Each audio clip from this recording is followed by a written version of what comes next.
Hey everybody, welcome. Welcome to Hypnosis Hero. We've got a special episode tonight. You know, as you probably know, if you were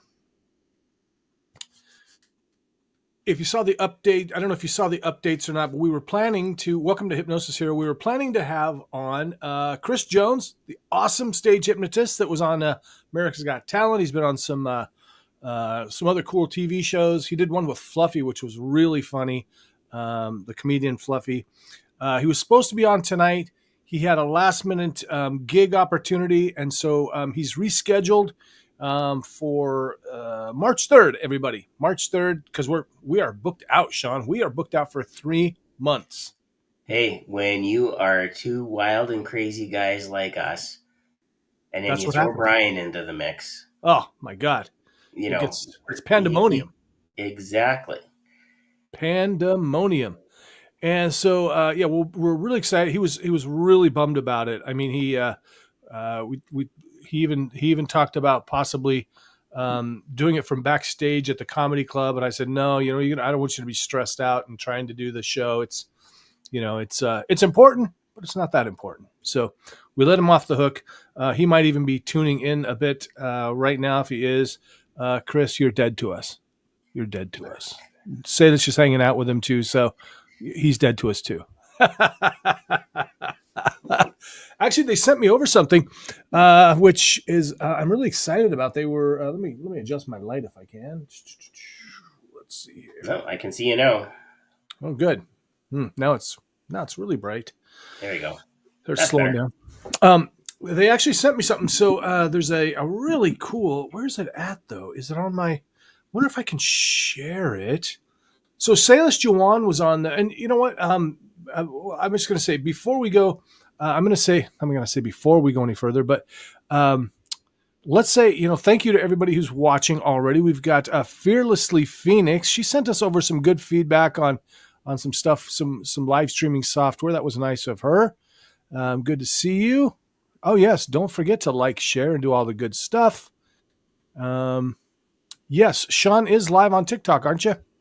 We are indeed. I had trouble with the keys again, so I'm actually broadcasting right off the desktop. So they're getting the full view of what happens behind the scenes when Shawn is doing everything he can to keep Brian and Jim online and in line. In line. There's Becca Rose. Finally, she shows up. Good to see you. Let me see. Scott, I don't know where this is coming from. You should have listed this as yes, it is an Ask Me Anything, but that's a weird. If someone was hypnotized to believe they were the opposite gender for a day, what kind of experiences might they report? Scott, we'll get to that. We will get to that. And here's the thing too, because we don't have a scheduled guest on today. Any of you hypnotists that would like to jump on here, you're welcome to join us, or anybody. If anybody wants, Becca or Fearlessly Phoenix, if you want to jump on, talk to us a little bit or do some hypnosis, we're happy to have you. We are going to be doing we'll do our normal routine. I don't know how we'll do our game. I don't know how we'll do our game, Shawn. Is that you doing that? Well, yeah, because we all tend to agree. Exactly. What's Fearlessly is saying, that's actually a really good method of maybe dealing with someone that's interesting. So you could give somebody you could give them a taste of what it's like to be that discriminated against or something like that. So that's one way of looking at it. Shawn, are you able to invite me on TikTok? Not from no, I don't think so. You're dead to me. You are dead to me. Okay, I'm looking over at your thing here. Yep, you should see the broadcast right above me. Yeah. Okay. Well, I see. Oh, look, I'm looking at my phone on TikTok. Hey, TikTok, I love you too. All right. It's all good. So I'm a little bit discombobulated. I just woke up from a nap, I'll be honest with y'all. Hey. Now, what's up with that? I haven't had one of those since 1978. Really? Oh, I'm a frequent napper, my friend. I am a frequent napper. It's about the time I stopped using nappies. I'm bringing those back too, Shawn. I'm bringing those back too. Well, I hear that comes around when we get older. So Um, Speaking of advanced age, I don't know. So if you want to, if your life sucks, or if you know somebody whose life sucks, what a great Christmas gift. Give this to that person, that special person in your life who their life sucks. Say, here, read Jim Kellner's book, because I got to tell you, everybody, my life used to suck. It was really pretty awful.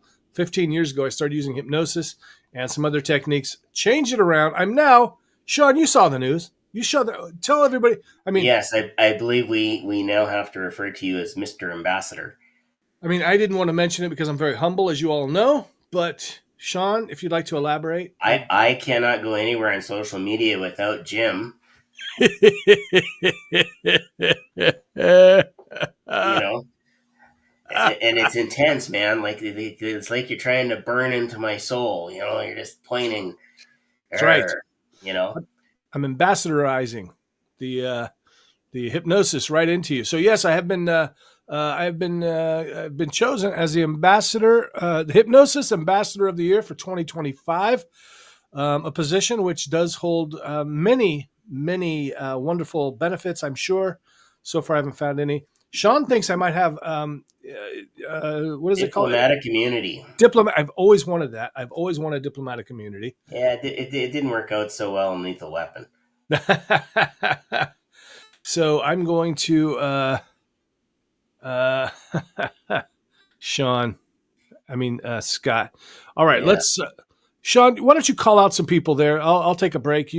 Well, wait, before we go on, everyone of course recognizes me because I am the Hypnosis Ambassador of the Year, Jim Kellner, world-renowned hypnotist, swell fella, fitness model.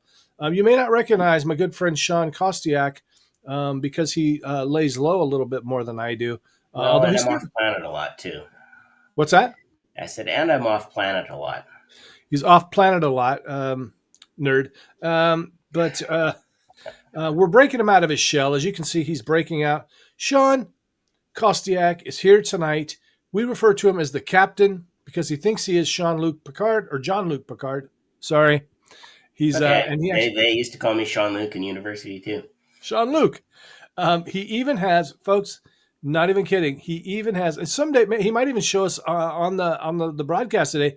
He even has a Star Trek Next Generation bodysuit, very snug fitting bodysuit. So hey, there's no underwear in space. Oh no! There's no underwear in space. That's what they were told. That's all the actors were told the same thing. No underwear in space. Oh my goodness! So between you dressed in your skin tight tights, and then Terry Stokes in his Superman skin tight tights, it was really a festival of. I don't know who has that picture. You know, that's the one picture I think I don't have from last year. It is the one that Terry and I took side by side. I've seen it floating around, so we need to track that down. Yeah. But everybody, this is Shawn Kostiuk. We call him the captain. He's also a tech guru. He is the tech force behind the Performing Hypnosis Summit, which is coming up in January 2025. Shawn, do you have a tech tip for these fine folks? Yeah, actually, I do. It takes a lot longer for water to boil when you're waiting for it. Good to know. Start earlier, and then your TikTok keys will get programmed in on time, and then everything else will work. Shawn, how about saying hi to these folks here while I take a nap again? I'm waiting for you to do your Big Bird impression. Okay, we got Michael Morgan. Hey. He's excited to be here, and we're excited to be here as well. We have our frenemy, Janae Renee, saying hello. In case we missed it the first time, I guess. Mm-hmm. Cindy is here. Cindy from Cincinnati. You know, I feel like we did a bait and switch here. We're going to do this next week, too. We're going to, Paul McKenna will be on the show next week, as far as you know. We've got lots of people also in the chat on TikTok. We've got Vaughn is with us here. I'm trying to see who else is on my list. Karina, yeah, and Phoenixing is there as well. She's watching on both platforms because apparently she can multitask way better than you and I can. Whoa.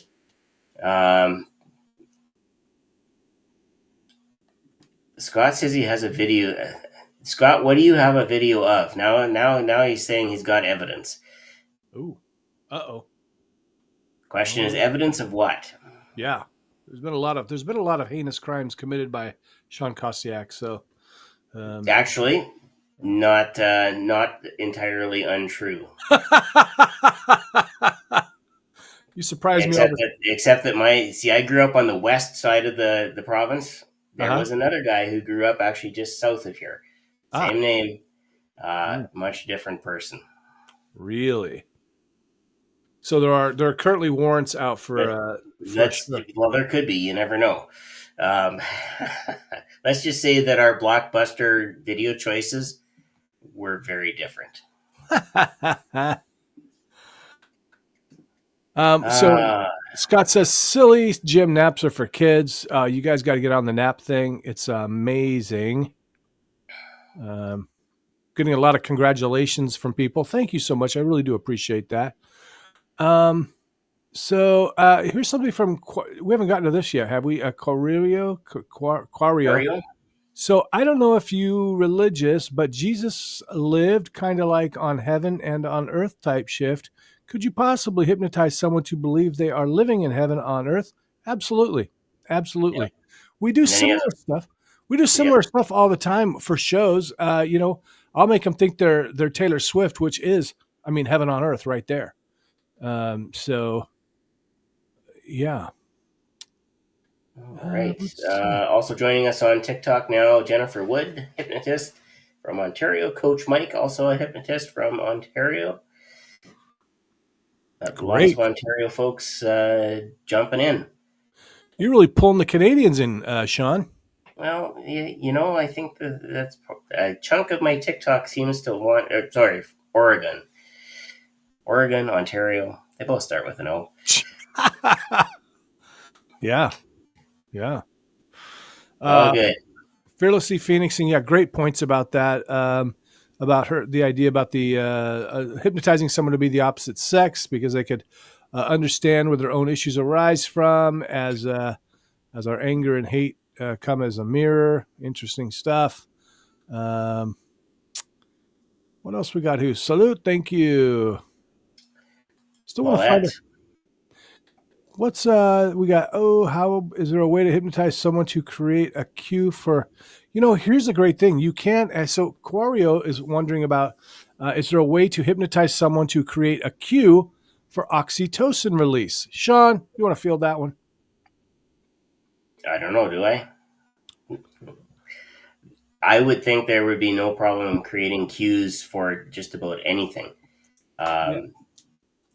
The ability for a hypnotist to create an anchor that you can go back to, especially in the subconscious, very easy to do. What we would need is, for that oxytocin release, what is it that you want to be cued with? Yeah, what do you want to be cute with? Exactly. Not cute, cued. Oh, cued. I thought you were saying cute because, oxytocin is that one where when you love somebody, it's released. So, you're looking at somebody cute, like an opposite sex or same sex or teddy bear. Well, that could be a trigger, right? Yeah, exactly. But we do need something to build the anchor with, right? Exactly. And that brings me to a story that I heard. And this was, my friend Sean Summers told me about this, and I don't remember. He probably saw it on a TikTok video, to be honest with you. But so it's an anecdote. You're probably all familiar with some of you are familiar with Charles Manson. He was considered a pretty bad guy in the 60s, 70s. He was a leader of a religious cult. Before he was a cult leader, apparently he was like a petty thief. And I can't remember the guy's name now, but he's the Hispanic or Latinx. I'm not sure what I'm supposed to.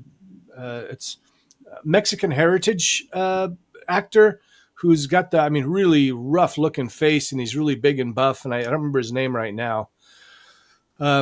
He's played in a lot of. He plays gang members and prison guy and all this stuff. But apparently, yeah, I know who you're talking about. I just can't remember his name. Danny. he's got that. Yeah. Danny Trujillo, I think it is. Yeah, Is that there it? you go.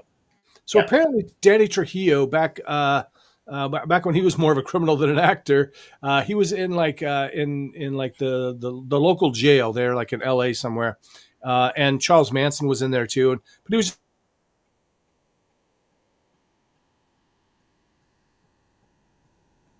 Well, that's interesting. We just lost Jim. Okay, then. We'll wait for Jim to come back to tell the rest of his story.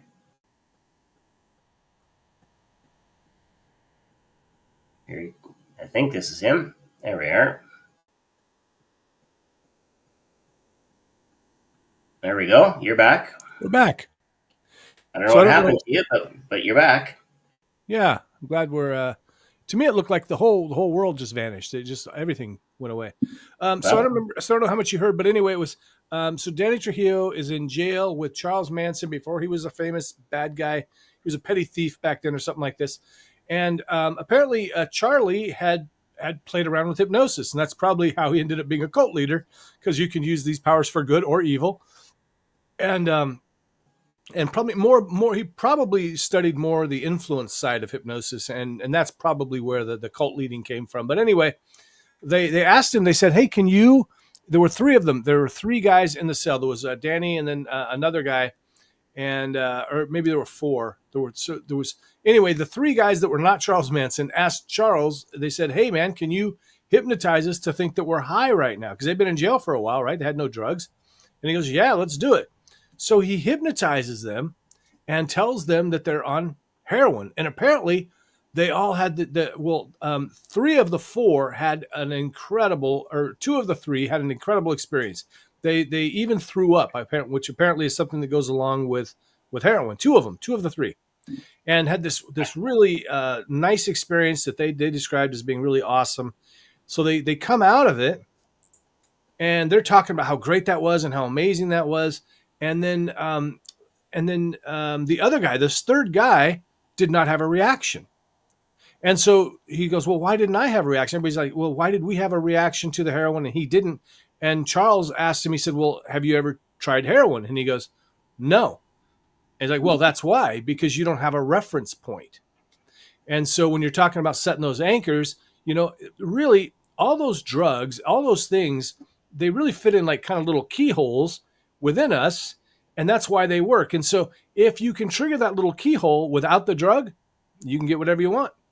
So we could definitely, I believe, kind of recreate an oxytocin release for you if you'd like at some point. All right. Now I know which video that Scott is talking about, and yes, there is a video. Ooh. Can we talk more about it, or is that better left unsaid? Well, it was the captain dancing. Oh, the captain dancing with three women. Oh, that was at Hypno Thoughts, wasn't it? Yep. That's the time. Mostly Lisa, but attaboy. Chicks dig a captain, right? Well, what can I say? I'm a popular kind of guy. Shawn, what are the kind of questions, what kind of stuff we got going on?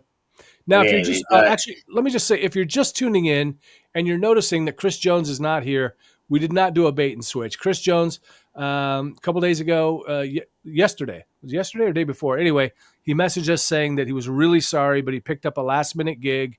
He apologized to us, to all of you, and he even offered to go live from backstage at the comedy club. I told him no. I don't want you to be stressed out about it. We'll catch you next time. So he will be back on March. Well, he'll be here on March 3rd. March 3rd, everybody. Yeah. And now take it away, Shawn. All right. So Janaea has a question. Have you ever gone into hypnosis while reading scripts? You mean hypnosis scripts? I'm guessing that's what she means. Yeah. Yep, I'll make that assumption with you. Okay. How about you, Shawn? I have not, um, and I tend to my scripting tends to take the form of a line drawing. Basically, I'm going to start here. I'm going here, and if that doesn't work, then I'm going here. And I have more of a concept map when it's all said and done than I do an actual script. So Yeah. Go ahead.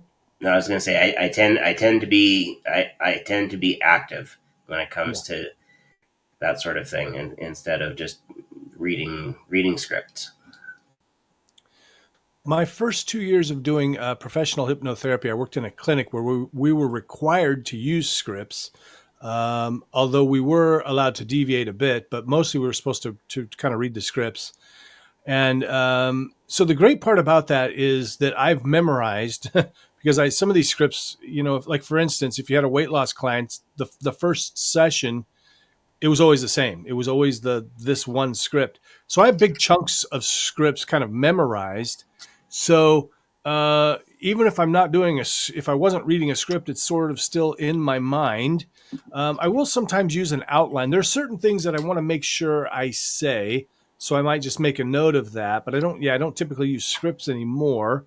I don't blame people that do, especially when they're beginning, because you don't really know what to say, and you want to make sure you get everything in there. I do find that I do kind of trance out sometimes when I'm even back when I was reading scripts or when I'm not, which is kind of interesting. I mean, I'm still sort of halfway conscious, but and this doesn't happen all the time, but I do find sometimes I kind of go there with the client as well. Yeah, good question, Janaea. Okay, Becca's following that up with, do you tend to steer away from religious suggestions on stage? I've never done a religious suggestion, and I don't see that I would. How about you, Shawn? I've never performed hypnosis in a church yet that I've been aware of. I've done shows in churches. Am I missing the question? Stay away from religious suggestions on stage. No, okay. Religious suggestions. I don't know. I mean, honestly, if I thought it was funny, I might do it, but I don't. I think there's a high risk of offending people, so I probably wouldn't do it. Speaking of offending people, there's that guy. Great timing. Timing is brilliant, Brian, as always. I even changed my display name or the title to co-host emeritus, and then you were like, speaking of offending people, and I'm like, do I just come out with the double middle finger, Kevin Lapine style, or Brian, I'm glad you could join us. It's been a train wreck so far. Save us. Okay, so story time. Oh, excellent. So, Saturday night, I almost died. Oh my goodness. Oh, I have absolutely no rational or explanation with physics that'll tell you like how the motorcycle stayed upright.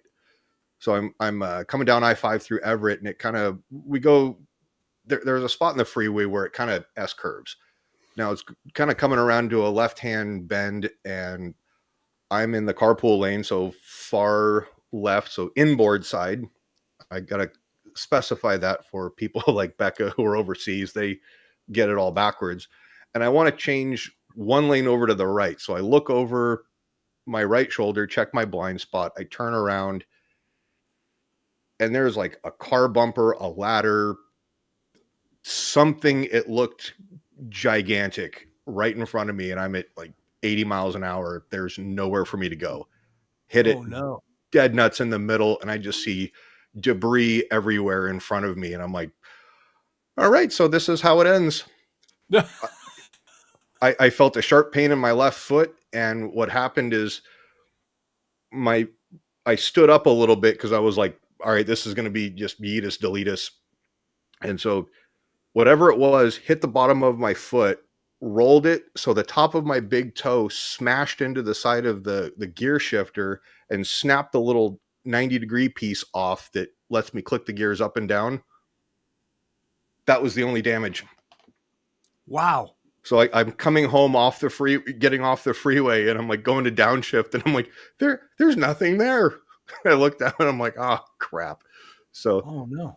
it was kind of this weird V-shaped something, and I'm like, I hit it right in the middle. If I had hit it one side or the other, it would have just pivoted everything into the side of the bike, and there would be no more me.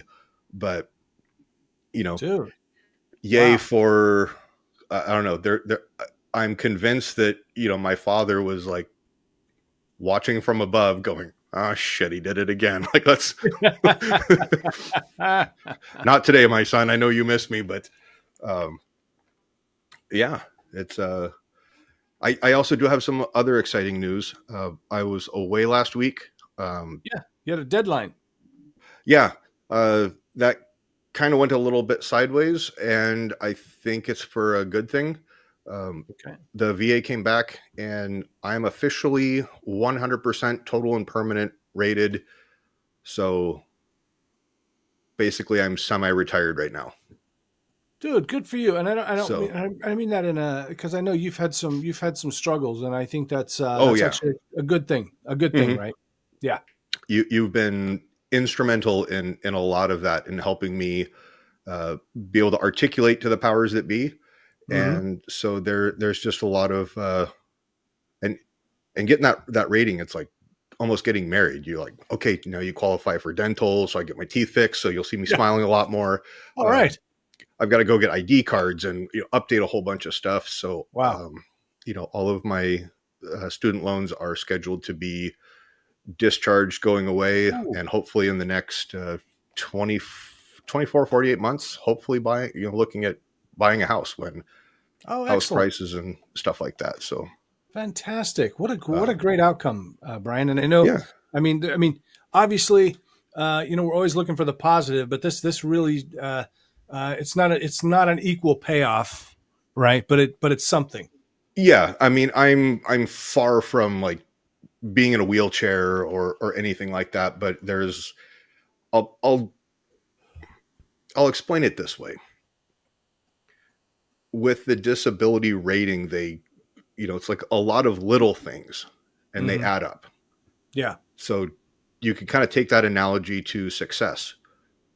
Do a lot of little things, and that's going to make a big difference. Oh, dude, great. That's a great analogy. So true.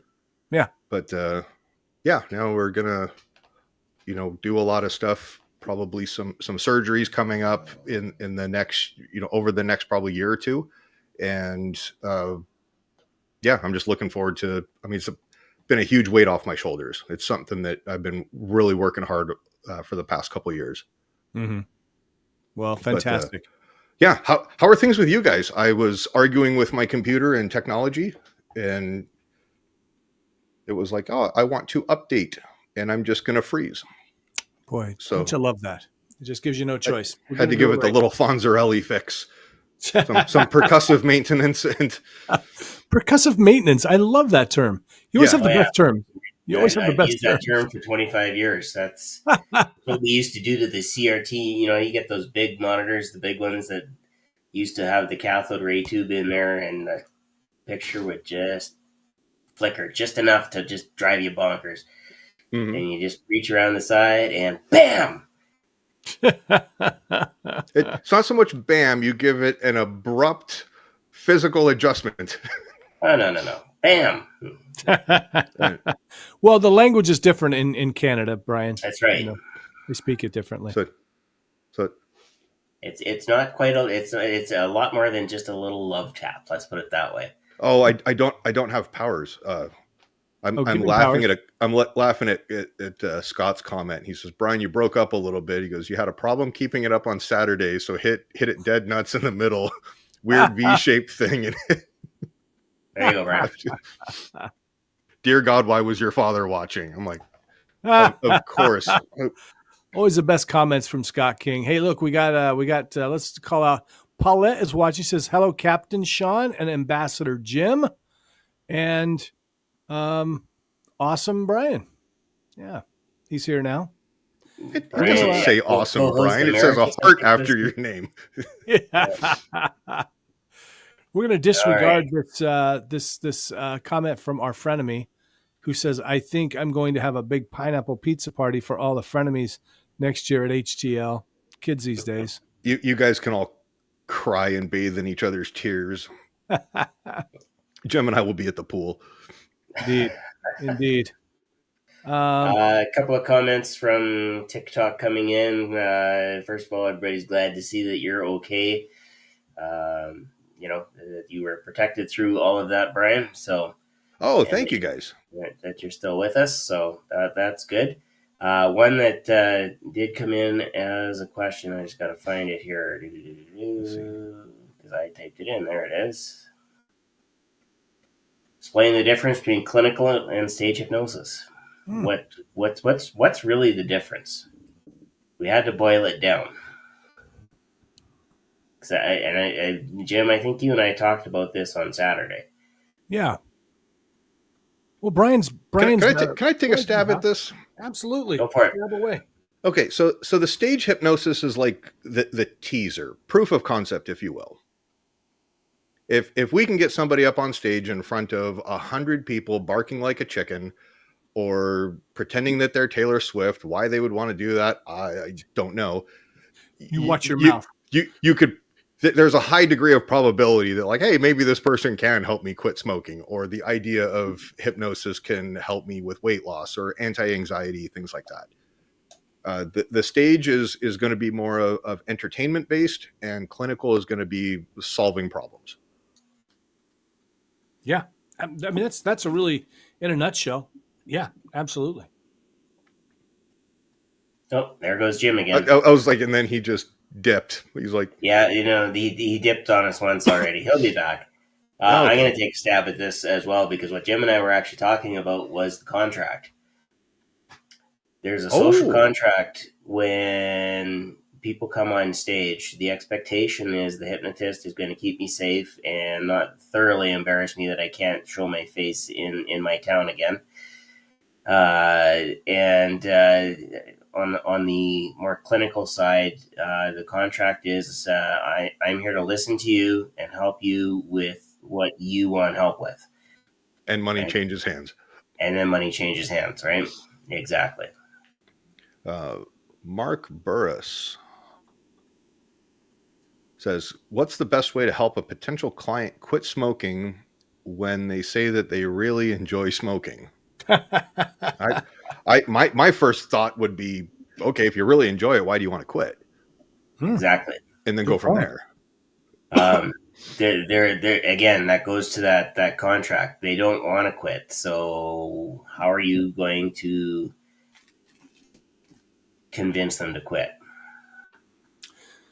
What do you think, Jim? Would you almost do like a reverse psychology? It'd be like, hey, if it makes you happy and brings you joy, like you shouldn't. And I would imagine they'd probably come back with, well, my wife says she's going to divorce me and I'm going to get cancer and I don't want to do this. And it's like, oh, well, it sounds like there's something there. You make them. I tend to ask them this question. I ask it as a question. Is there a chance, is it possible that you only think you like the actual smoking, but what you really like is that hit of nicotine, which is taking away the withdrawal feeling? And for the most part, they go. Mark actually goes on to clarify, and I appreciate the quotes. Needs to quit. Yeah. No, I think that really, if you think about what smoking really is, I mean, they like the high, they like that thing that they get. I mean, there's no denying it. You get a nice high feeling from nicotine, especially like that first one of the day. By your 10th or 11th one of the day, it's really about just keeping those cravings away. But I mean, you're contaminating your body. You're breathing in smoke, which is antithetical to life. So now the ritual, sometimes they like the ritual. And that's what I was going to go to. Yeah. And that's understandable. And so a lot of times we just have to help them find a new ritual. And I'll be honest. So when I get this, when I watch like a TV show or a movie, and you got these guys like the executives, and they're in their nice suits, and they're in those big leather chairs in the club, and they've got the little tumbler of whiskey, and they got a big cigar. I go, that kind of looks cool. That looks kind of cool. But I know the whiskey's going to burn my throat. The cigar is going to have me back on cigarettes, and I'm going to hate my life. So it's not worth it to me. But I get it. I get that ritual. Well, and then another aspect is really, what are you doing when you're smoking? You're doing a whole bunch of repetitive deep breathing. Yep. And then there's nicotine that's attached to it. Yeah. Yeah. And there's actually been some, and if you watch any of the biohackers out there, a lot of them are saying that they actually take nicotine supplements. It's not the nicotine that's hurting you necessarily. It's the way you deliver it. I mean, of course, in certain quantities, of course, everything's bad for you. But I think the problem is it's kind of like when the Nicorette gum. Sometimes they'll be, well, I'm going to do some Nicorette gum, and the problem is that crutch eventually. You go back, almost everybody goes back to cigarettes. And so if you've ever been a smoker, those kind of smoking, those nicotine kind of tablets, patches or something to give you that stimulant, probably not a good idea. You start chewing the gum, then you start swallowing it. Exactly. And, now there was let's see. So I'm gonna jump in here as well. Yeah. We're getting a little bit of a loop going on here as well with people saying yes. So definitely want to quit. Not sure that what the process is, and for most of us, when we're working with people who are smoking, one of the very first things we're going to ask you is, why did you start? Because that reason tells us a lot about why you're still doing it. And then, as we get into the process, we'll be asking you, which part of you, where is it that you actually want to, what part of you wants to start smoking a cigarette at any given time? And then we can start working, our suggestions in to have that part release that desire. So, somebody in the TikTok here just said boredom, stress. Lots of people say it was because the in crowd was outside, they stood outside the school. Yep. And I wanted to be part of the in crowd. Now there's no in crowd, right? But I'm still doing it. So some people say it was a rebellious thing. My parents told me not to pick up their cigarettes, and I did. Now we got a couple of great questions. Forgive me if I butcher the name. Is it Quario? Quario. So interesting question. It says, what's the best way to use hypnotism in music? Asking because he's a music producer. They're a music producer, and they want to experiment with themselves and their friends. Nice. Actually, that'd be a great question for Scott to answer. and then there was a follow-up that, how does peer pressure interact with hypnotism, if it does? And I'm going to go out on a limb, and I would probably say the peer pressure is more for the stage or comedy. Yeah, definitely. Yeah, because when you see it working on the person next to you, you go, oh wow, it's always interesting. For the music, dude, there are so many applications for that. So many. You can get better at playing your instrument. You can use hypnosis to become to dive in and get more creative. You could put yourself into a state before you play or before you write music so that you become more creative. With music, I would say the options are, just limitless. What you could do. One of the ways that I read that question or interpreted it was with the experimentation. Are you looking for, to add some type of like a subliminal message or give your listeners an experience where they kind of zone out or trance out or whatever? And if that's the case, be very, very careful. You do not want them rocking out, zoning out, and driving or doing things. There could be some liability implications there. Again, I don't know what you were meaning by experimenting with it. So we'll probably see an answer to that question here shortly. Yeah, clarify that if you'd like. Definitely. Let's see. Now, we got great questions tonight. Yeah, so Shawn and I decided we're going to tell people that Chris Jones is on next week too, and the next week, and then he's not going to be here. So of course this is a total Scott question, but a legitimate one at that. What's the weirdest or most unexpected suggestion someone has ever requested during a hypnosis session? Huh. Well, for me, I had someone here, kind of an interesting story. I had someone that messaged me and said they wanted me to make them do things against their will. And I was like, I don't do that stuff. Sorry. And about 6 months later, they write me again. I want to be hypnotized to do things I don't want to do. I'm like, I don't do that. Another 6 months goes by. Finally, I'm like, fine. It's and I don't remember what I quoted. I said, but it was something. This was several years ago. It was a ridiculous amount of money, and I said 4 sessions, this amount, and I sent him an invoice. Here it is. Basically like pay up or leave me alone, and they paid it, and then I was stuck. So I want to be hypnotized to do things against my will is kind of the antithesis of hypnosis, because you won't do things that you're not willing to do. Now, I could also see that in the thing of like, hey, make me do the things that I don't want to do. Yeah. Case in point, I don't want to do laundry. I don't like doing dishes. I don't, I do them, but right. It's like I don't want to, procrastinate. Well, you make a good point, and but here's the thing. So we can't necessarily make people do things that they wouldn't morally do, or even that they don't want to do. That they're not on board with. Sort of. We can get people, and we use by using trickery. Really, is a very easy way to do it. Now, here's the big question, though. Within ethical boundaries, of course. Right, exactly. And this is the thing. I'm trying to figure out, how am I going to do this in an ethical way, right? Oh, he wanted me to, because one of his things when we first met was he wanted me to make him give me money. I'm like, well, I already did. You already gave me money. So boom, done.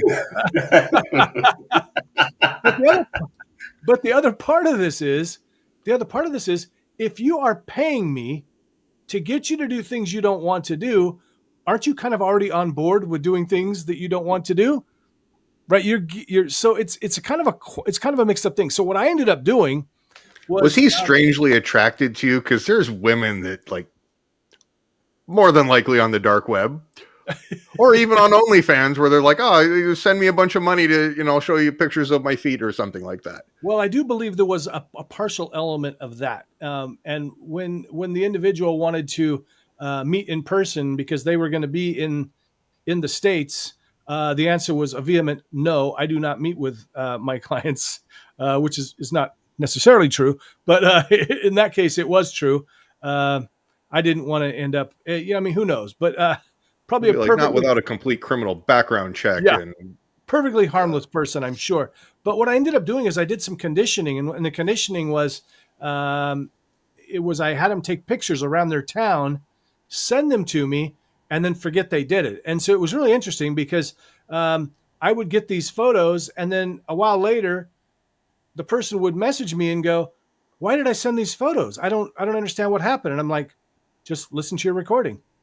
And the final test was because the person really wanted me to have them give money against their will. So what I had them do, the final thing was, and it was complicated. I had to work through this and figure this out in my mind. So because I'm not really going to have them send me $1,000, right? Because that's very unethical. Even though, sort of, they did want me to do it, but what I did was I had them I said, you're going to go to your local post office. You're going to buy a $25 money order. You're going to make it out to yourself, and you're going to send it to yourself, and you're going to forget that you did that. And lo and behold, a few days later, sends me a picture of the opened envelope going, what happened? Why did I send this to myself? And when I said in the memo section, you'll say something like the hypnosis worked or something like that. So it was an interesting experience for sure.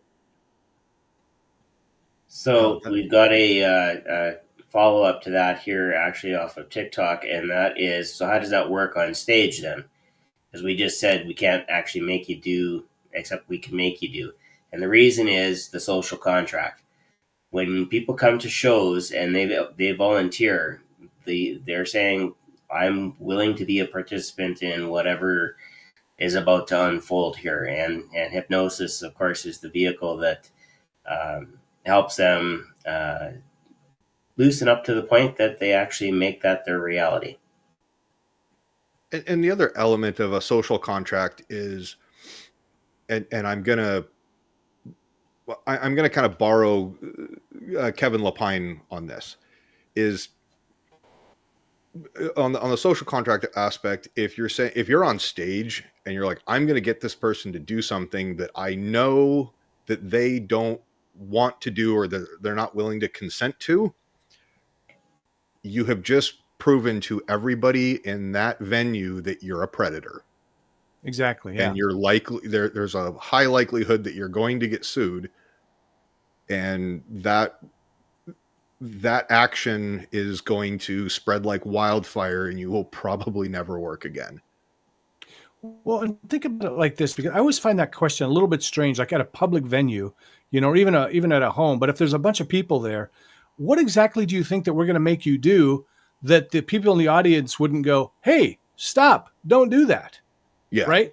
I mean, if I tell somebody you're going to get butt naked on the count of 3, somebody out in that audience is going to go, whoa, that's my girlfriend, my wife, my husband, my, somebody's going to say something. They're not going. So I do find it interesting that people are concerned about that on the stage when there's a whole audience there of witnesses watching, and enforcers, guards, so to speak.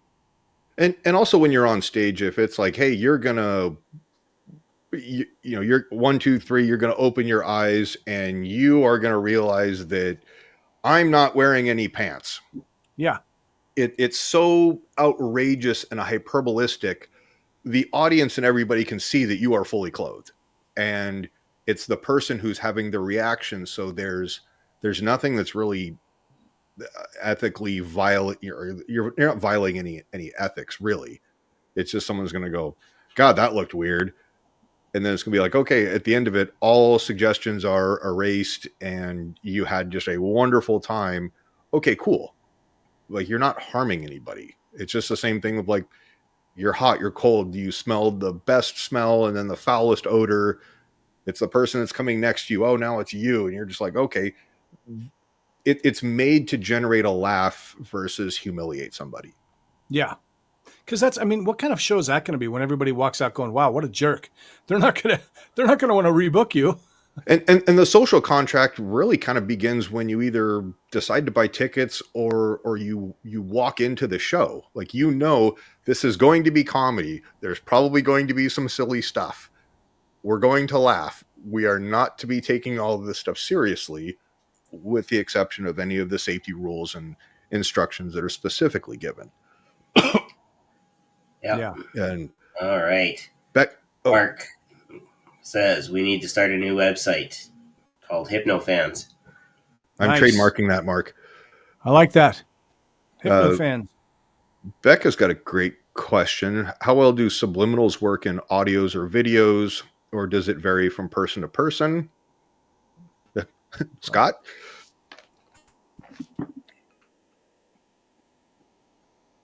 Let's see. Well, I would say so here's the thing. As far as I know, the jury is still out on subliminal messaging. There's been contrasting research, and of course they're always updating it. The last I had read, it was kind of, in some studies they say yes, but mostly they say no. So, but it depends. Like, if we're talking subliminal at the delta level, when somebody's in deep sleep, that's generally recognized as no. The information's not getting to them. But remember, when you're asleep, for instance, you're going, the brain waves are going up, and you come up into theta a little bit, maybe even go into alpha because you go to the bathroom, and you come back, maybe you wake up for a couple of minutes, you don't remember that.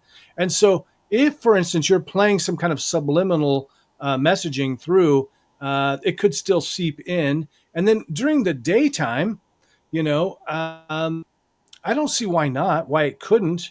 I always tell people, and I'll put in some double voice and sort of subliminal type stuff in my recordings. I mean, maybe it helps, maybe it doesn't, but it doesn't hurt to have it there. I mean, and speaking of subliminal stuff, like I've got, it works on animals. There's Sammy who's passed out right now, but if I went, Sammy, who's got drugs? He just got up and ran to the door. Now he's not barking, but he's staring intently at the front door right now. And here, the boy. So, let's see. Becca said, Brian, I remember a while back you said you were making hypnosis audios. Did you ever get them finished? They are still, I had to put that project on hold, but I did talk to Scott today, and there's some stuff on the horizon probably in the next, I'd say 3 to 4 weeks that we might be getting something launched. Nice. So stay tuned for that. That's something I'm excited about. You'll find those offered here, by the way, also wherever else Brian does it. He's welcome to put them here too. So, stay tuned for that. I'm not Scott sure what. Great answer. I just want to say real quick, Lori Donnelly, didn't see you there. Swooping Angels. Not sure what that refers to, but I like that. Brian's experience. Ah, right. Oh yeah, definitely. Someone's working overtime. Scott, I'm assuming this is to answer Becca's question. Subliminals are extremely effective in my experience in both audio and video format. So I'm anticipating that Scott and I will be working some of that into the audio recordings. Nice. Lori says, some of us should not be on stage. Lori, I feel attacked. No, all in good fun. Was that, if that's a legitimate thing, was she making a joke or something, or was that? No, I just saw it as I was scrolling the comments, and I went, my self-deprecating humor. I see. You know what, Lori, when you say that, and I wonder if you're saying that about yourself, because I hear this from people quite a bit. And I remember a friend of mine took some stage hypnosis training. I know they did a show. I saw they posted a show. I asked them about it later, and the person said, "Oh no, I'll never do another one. I'm not like you guys." And I was like, "What do you mean?" And they said, "Oh, I was really scared." And I just wanted to give them a big hug and say, "Welcome to the club. We're all scared, or most of us." Most hypnotists, most performers that I talk to started off scared. We did it scared. And so if that's what you're talking about, you just need repetition. You do it a bunch of times. I mean, it's just like anything else, roller skating, anything. It's going to feel uncomfortable at first, but it's worth it. I mean, I wouldn't go back. I was terrified to go on stage when I first started 30 years ago, and I would not go back. Changed my life completely. So happy I did it. Quario, yes, you can be a hypnotist apprentice if you'd like to work with me. Jim at Jim Kellner, Jim at jimkellner.com. Shawn is Shawn at skhypnosis.com. skhypnosis.com. Brian is Brian Bay on Facebook. Look us up. Scott's asking, could hypnosis theoretically be used to make vegetables taste like candy? Scott, you shut your whore mouth. Or even like I am not giving up bacon and red meat. Yeah. Scott, would this actually change someone's eating habits long term? And just like that, Scott gets blocked. Yeah. Brian is triggered and reported. Scott, offended and other adjectives as well. So I've gone to dinner with Brian at Fogo de Chao, the Brazilian steakhouse, and literally all he had was beef. Okay, that's understandable. There's a lot of great beef there. We went to a Mongolian grill. It was a Brazilian steakhouse. There was no part of salad bar or any of that garbage in there. I don't think he even had any rolls or potatoes or anything. It was just meat. And then we went to Mongolian grill where you get to choose some meat, some vegetables, all of that. No, meat. That was it. Just a big pile of grilled meat. Don't you shame me for my keto-friendly That's right. food choices. That's right. His keto friendly food Here you choices. go. Becca's telling you right now. Eat your greens. He'll eat greens if you smother them in cheese. It's the only way. Shredded cheese and bacon bits. I will have lettuce and maybe like raw spinach, but that's about it. I'll tell you, Scott, you know what? Interestingly, I can remember, and I've told the story before. So if you've heard it before, everybody, I'm sorry. But back about 15 years ago, when I was, 100 pounds overweight, and I was eating just garbage all the time instead of just occasionally, like I do now. In fact, I'm thinking about some garbage I'm going to have later. But I remember sitting down with a big giant bowl of ice cream, and I'm not talking about I'm talking about 4 or 5 serving bowl where it's heaped over. And I remember thinking in that moment, there was this one specific moment. I thought, I can never lose weight because I could never not have ice cream every single day. That's what I said to that was the message I had. And I actually have not had ice cream, and I couldn't even tell you the last time I had ice cream, especially not real ice cream. I've had some of the Halo Top and some of the low carb stuff within probably the last maybe 6 months or so. But really, I went years, didn't even have that kind of stuff. So you really can change the taste. Also, just this is the thing that I kept telling myself: food is fuel, food is fuel, food is fuel. And it got to the point where I would just make up a big smoothie full of vegetables and just eat it, just drink it down. Didn't matter what it tasted like. I was just consuming it. Jim, you reframe your thought process. You just have to go, hey, the fuel tank for the sex machine just got gigantic. Exactly. Brian gets it. So Corio's going back in that you could tell, like, sound engineer type thing. Which brainwave frequency is subliminal? Which frequency is subliminal messages most effective at? Oh, which brain? Okay, yeah. What frequency? Scott, jump in with an answer for him. Drop your website in there too, Scott. Sounds like that might be somebody that might be a good candidate for your course. If you're one of your new courses, I think you got rid of the old one. Becca is saying, I don't know how you don't like broccoli. What's wrong with you? I'm American and I believe in freedom. I mean, it's... Becca, let me tell you a story about Americans and vegetables. Ooh. So we visited this little state called Texas. And tiny little state. It's a tiny little state compared to Canada.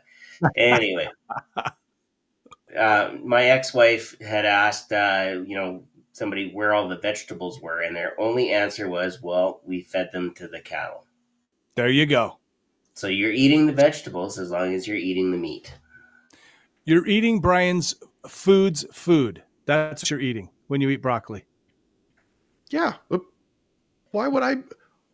Far be it from me to deny those other,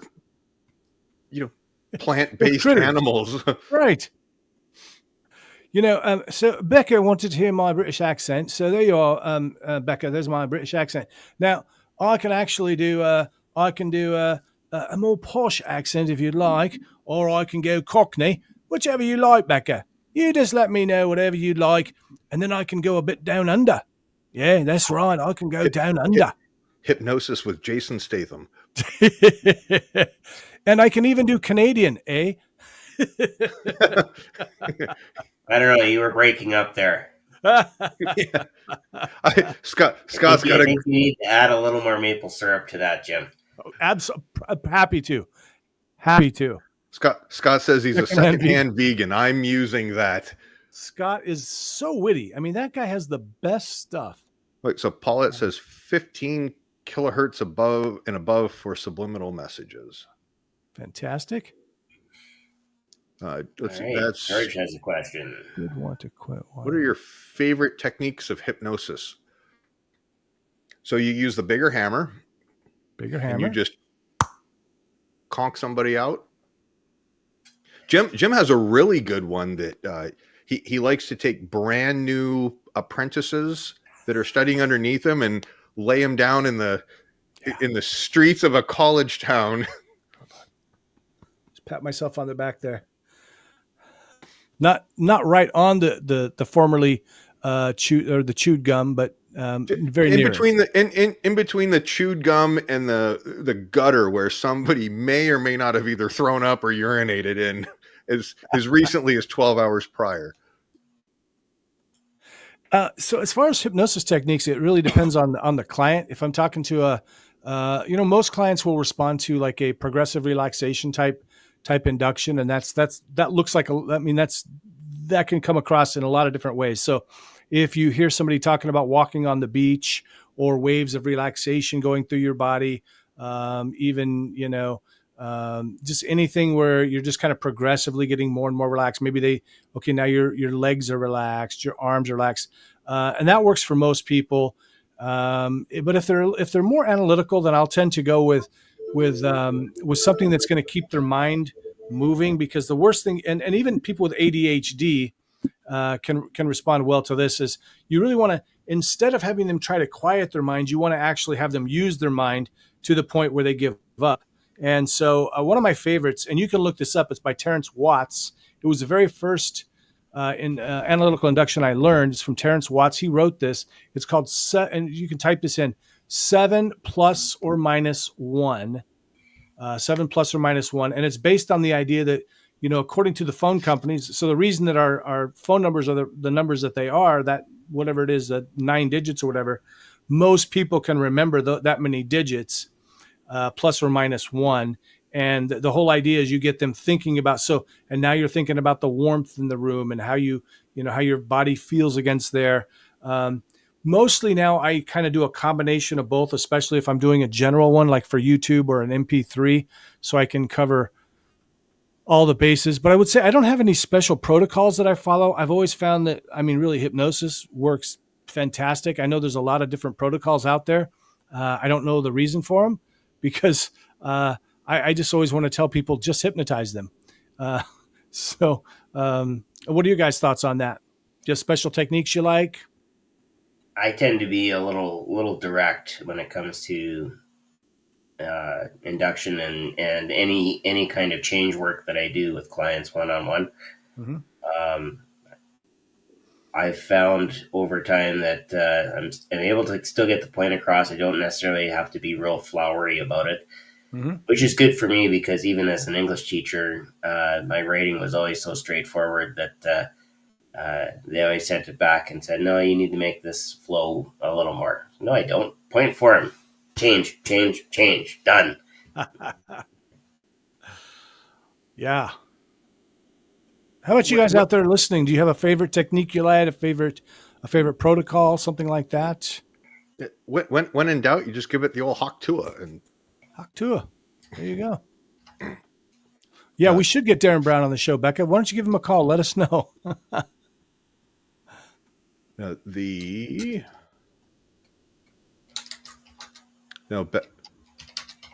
Becca says, Jim, you got to say, all right, mate, weather's a bit shit today, isn't it? Then all right, mate, the weather's a bit shit today, isn't it?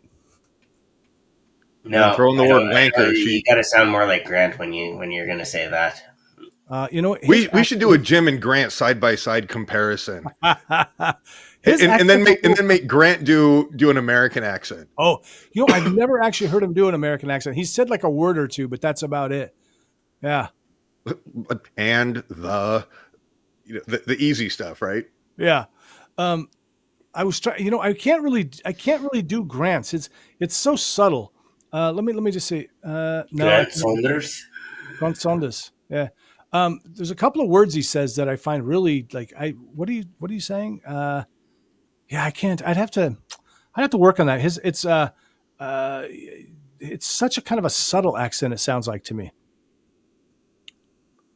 And then, let's see, Scott answering Quario's question. He says many options exist about what the best brainwave frequency is for that is best for subliminal. I don't think it matters much. I'm not a fan of pitching subliminals into the ultrasonic range. And then Scott says when Jim's accent is better than Grant's. Which accent is that, Scott? Is that the American accent? So, And I'm Grant Saunders. I'm Grant Saunders. Welcome to the show today. No, I sound a little more Irish, I think. Yeah, yeah, I was going to say that's a little there to be Grant. Yeah, less leprechaun. Churrascaria, yes, Mark. The beef and all the beef. Well, we've got so many, got so much great stuff here. Let's see, Mark is turning into Socrates. When the benefit of the outcome is greater than the current behavior, change happens.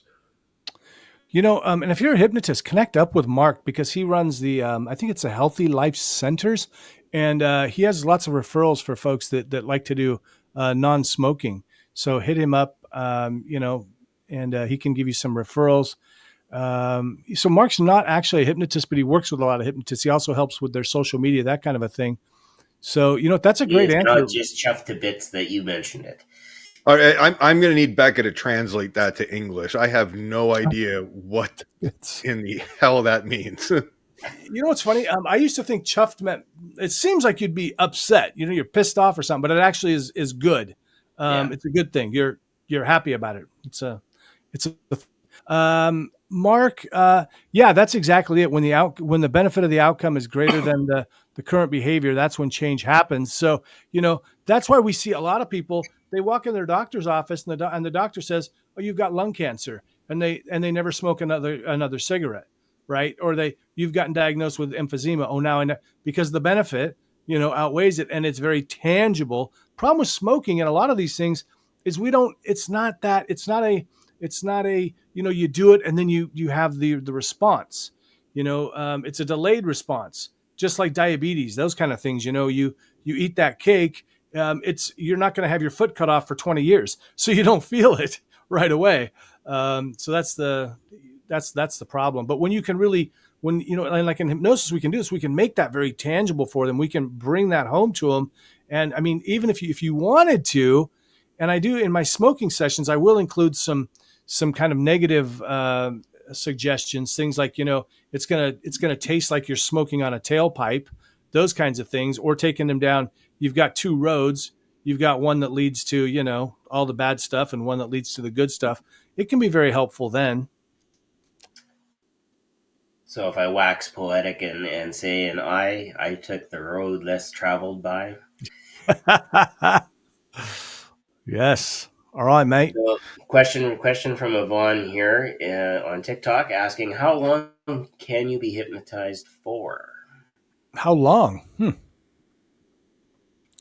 Well, many people say that we're actually in hypnosis and hypnotists actually break you out of hypnosis. So there is that theory because we're kind of just going through life basically on autopilot, right? Most of the things we do, most of our thoughts, our behaviors, our attitudes are on autopilot. So you could think of it that way. Otherwise, I don't really know I think that what would happen is somebody at the most, I would think maybe 8 or 10 hours, because eventually the body goes, it's time to wake up, you know, and that's probably what would happen. It would take some work to keep somebody at that state of them staying in like alpha and theta and not just dropping down into delta and falling asleep. I'm gonna say I don't really know. Do you guys have an idea? Well, I've seen medical procedures done with hypnosis as the anesthetic, and they've taken a couple of hours. Yeah, good point. Also some dental procedures, and I don't recommend going to look at those ones because those ones you can't really unsee or unhear.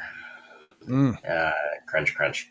And if somebody comes out of those, like, I'm sorry, give me the pharmaceuticals. I want the happy gas. Well, and also the specialty now that's been trademarked as hypnobirthing. If you think about it, most on average, most women are in labor for a number of hours. So those post-hypnotic suggestions would be working all that time to help them manage through the manage through the pain of the actual birth. So I would imagine that something like that would have to almost have like, I don't want to say like a maintenance thing where somebody's right there kind of being like, okay, here comes another contraction and boom, you're feeling and boom, relaxed. You're going to like allow that. boot Jim off of there. And things like that, rather than just a single suggestion of like, your birth is going to be pain-free. And they're like, okay, cool. And then that first big one hits and it's like, somebody lied to me, and a whole nother human comes out of the woman's face. I'm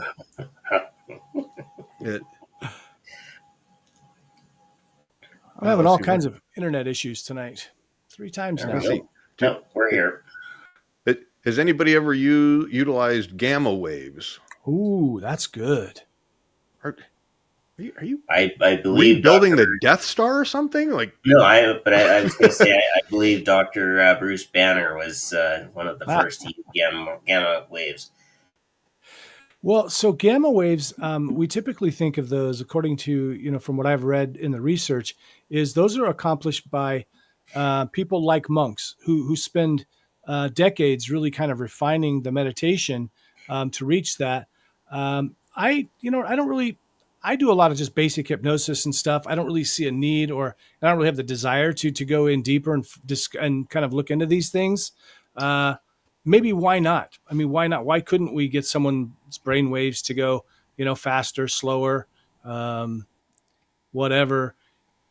So sure.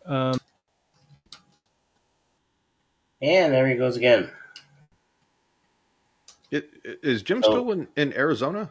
No, he is in Washington, so I'm not sure what's going on there. Mentioned he was having some internet issues, but Fearlessly Phoenixing was asking, does that work as a prior or during the birthing? It would be nice if you were able to have the processes in place prior to when you go into the delivery room, because at that point your mind is either going to be focused on the pain or it's going to be focused on managing as the hypnotist is directed. So right. No, that makes sense. And then Scott says gamma frequencies are great if you want to get really, really hyper. And someone says, yeah, they love mixing gamma waves and alpha, or beta and gamma for binaural. And let's see, what's Becca saying? Isn't it said that watching movies, studying, or anything that takes your focus is a state of trance? So are we all hypnotized now watching you? And what brainwave are we in at the moment? Becca, I'm sorry. I know it's my eyes because everybody keeps saying they're deep pools of chocolate, and people get lost in them. So if you guys are in trance watching me, that's the ADD level.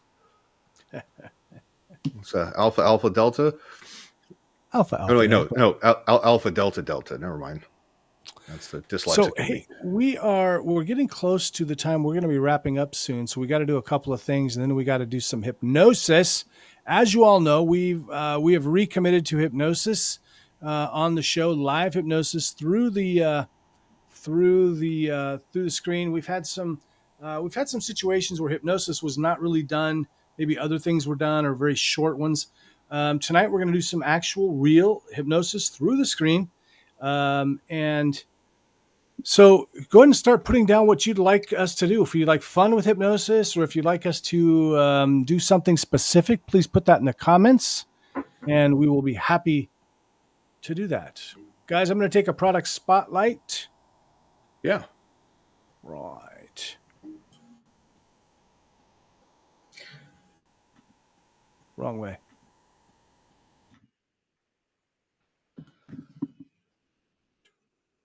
Oops.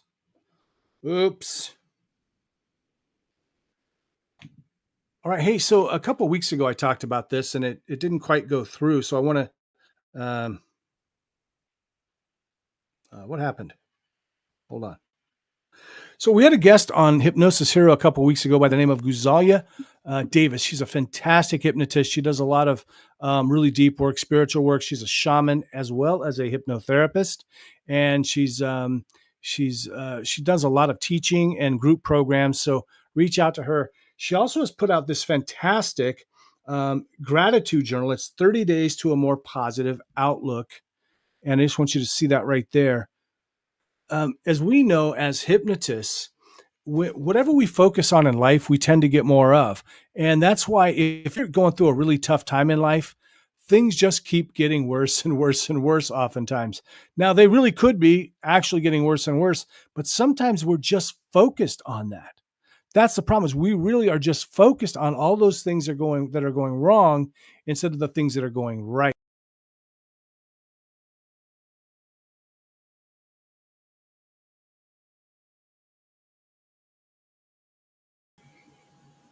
And we're back. Apparently, Jim's internet cut out on him again.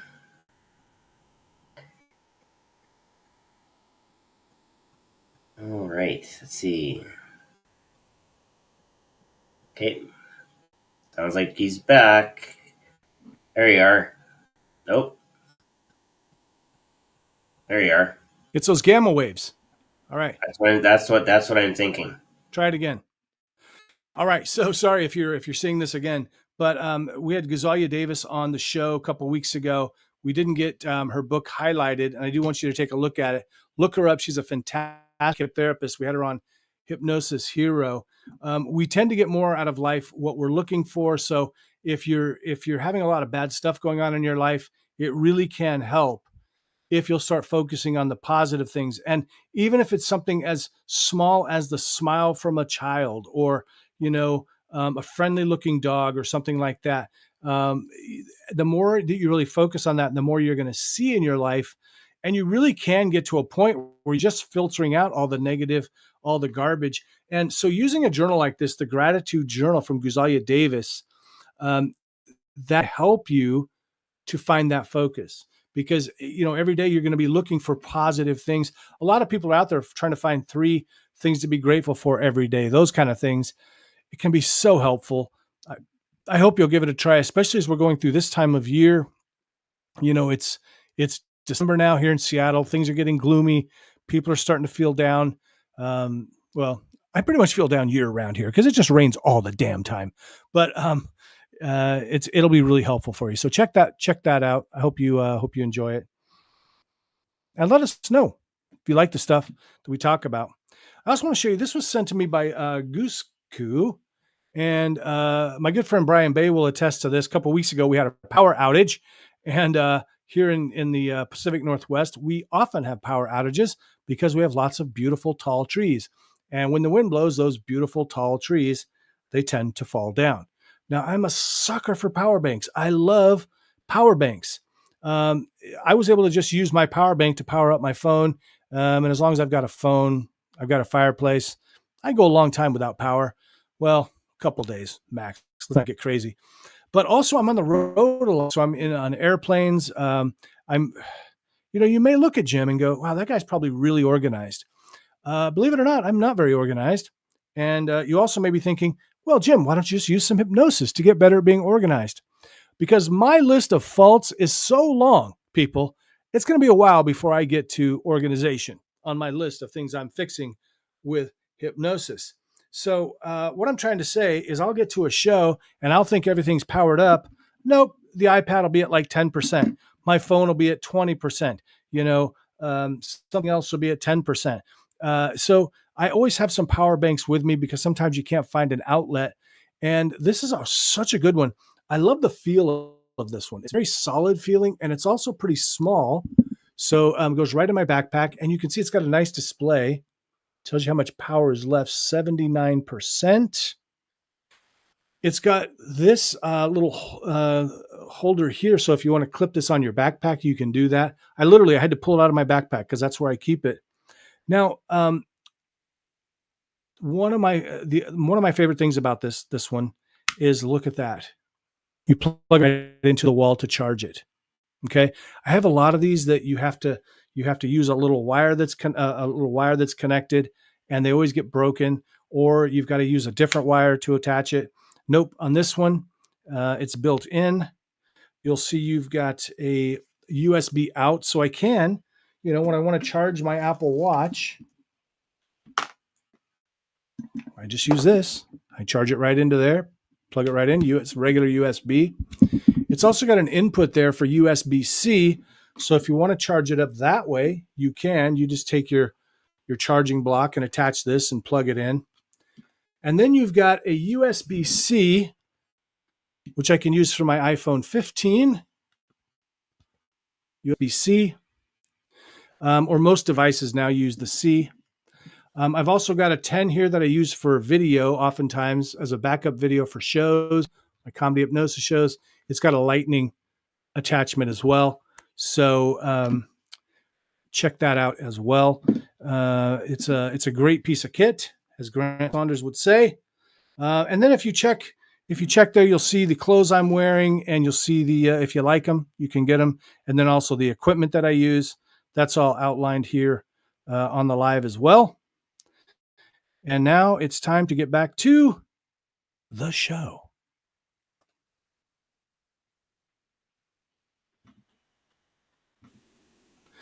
I'm just waiting for somebody to see one of those and hire me to be a spokesperson for, something, whatever.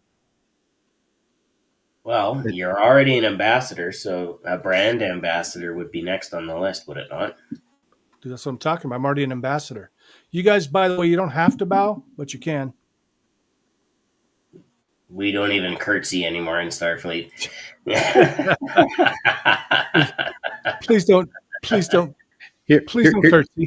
You're not going to start with that kiss the ring shit, are you? Yeah. Kiss the ring. So, Jim, you mentioned that it rains all the time. Becca said it rains all the damn time. Tell me about it. And my solution is come to Saskatchewan. It's one of the sunniest places on the earth. Wow. It doesn't rain all the damn time in Washington. We had a beautiful summer. It rains all the damn time except when Brian's driving his bike. Riding a bike. We had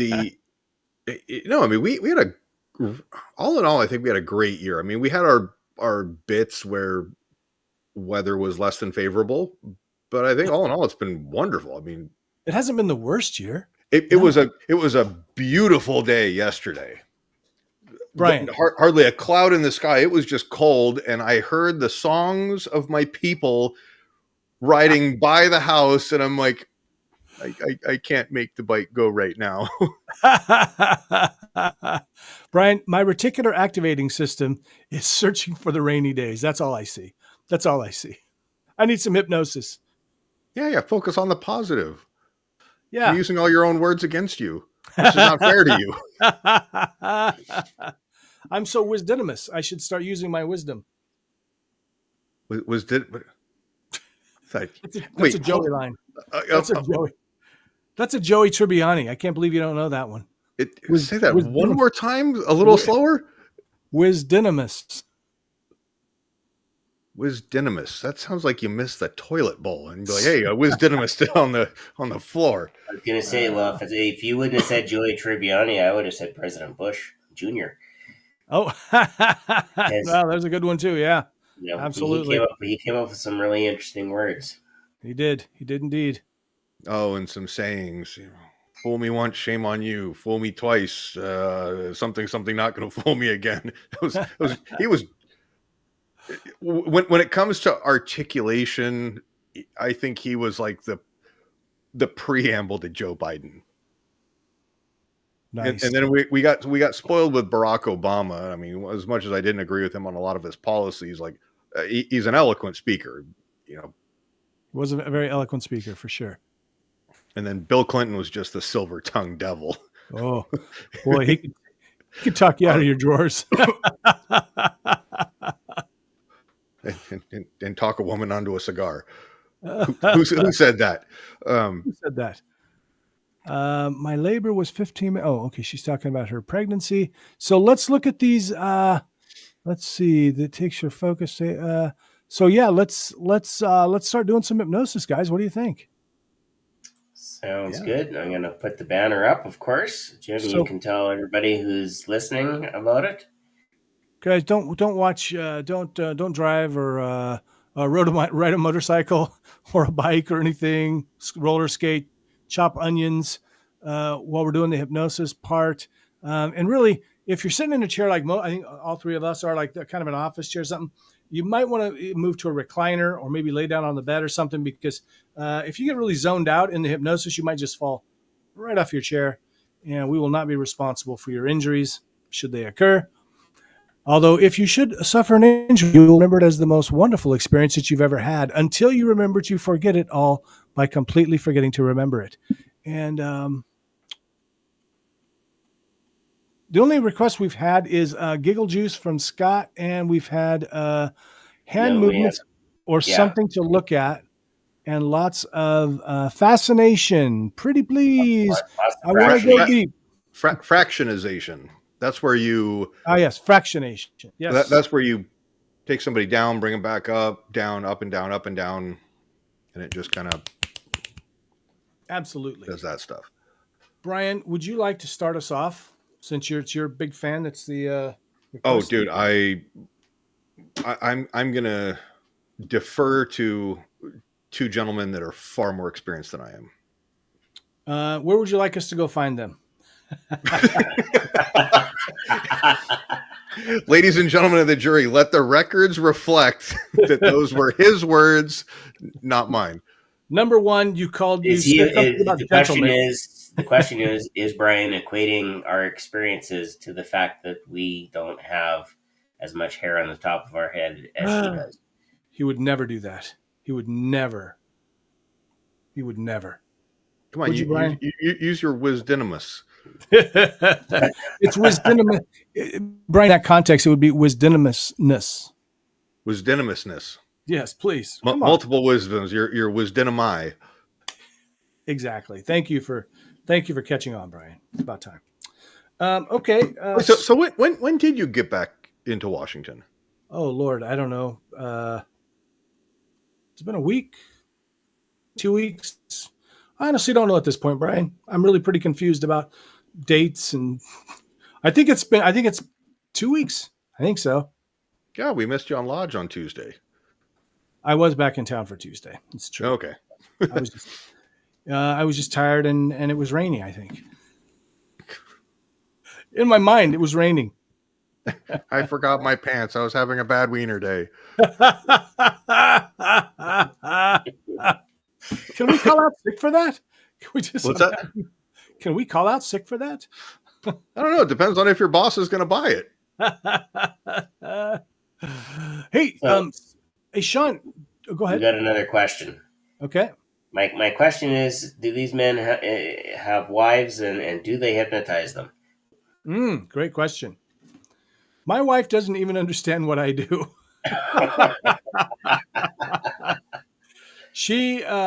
My wife is from Vietnam. She's been here about 5 years, maybe 6. I met her 4 years ago, right? Something like that. She's even been to shows. She's watched some videos. No clue. She has to tell her friends in Vietnam it's something with psychology.